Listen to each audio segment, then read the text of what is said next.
Operation rising lion ఇటీవల పశ్చిమాసియా ప్రాంతంలో చూస్తున్న భీకర దాడి. ఒక్క మాటలో చెప్పాలంటే ఇజ్రాయెల్ ఇరాన్పై తలపెట్టిన దాడి. చరిత్ర మనకు చాలా విషయాల్ని బోధిస్తుంది. ఇక్కడ రెండు విషయాలు: చారిత్రాత్మకంగా యూదులపై నాజీలు చేసిన దండయాత్రలు, గత ఇరాన్ పాలకులు దశాబ్దాల కాలంగా ఇజ్రాయెల్ విషయంలో చేస్తున్న బహిరంగ వ్యాఖ్యలు. ఎప్పటికైనా ఇజ్రాయెల్ దేశాన్ని సర్వనాశనం చేసి తీరుతామని. మరి ఇలాంటి చరిత్ర నుండి పాఠాలని గుణపాఠాలని నేర్చుకున్న ఇజ్రాయెల్ తనకంటే ఎంతో పెద్ద దేశమైన ఇరాన్పై తలపెట్టిన భీకర దాడే ఆపరేషన్ రైజింగ్ లయన్. ఇక్కడ ఇరాన్ దేశం మొత్తాన్ని కూడా ఇజ్రాయెల్ టార్గెట్ చేయట్లేదు. ఇరాన్ తలపెట్టిన న్యూక్లియర్ ప్రోగ్రామ్ని వ్యతిరేకిస్తూ ఇరాన్ దేశంలో ఎక్కడెక్కడైతే న్యూక్లియర్ ఎక్స్పెరిమెంట్ జరుగుతున్నాయో ఆ కేంద్రాలను ధ్వంసం చేస్తోంది Israel.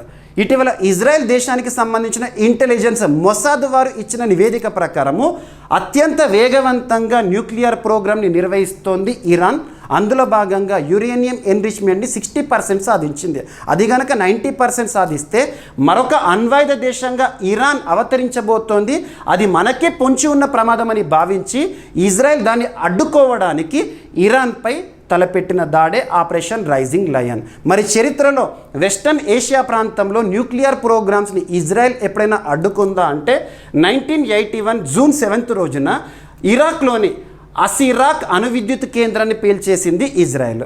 At the same time 2007 సంవత్సరంలో సెప్టెంబర్ 5వ తేదీన అల్ కిబర్ అనే ఒక ప్రాంతం సిరియాలో ఉంది, దాన్ని కూడా పేల్చివేసేసింది ఇజ్రాయెల్. మరి ఇరాన్ విషయంలో ఇప్పటికే ఇంటర్నేషనల్ అటామిక్ ఎనర్జీ ఏజెన్సీ కూడా చాలా వ్యాఖ్యలు చేసింది. అత్యంత వేగంగా యురేనియం ఎన్రిచ్మెంట్ని సాధిస్తోంది ఇరాన్ అని చెప్పేసేసి.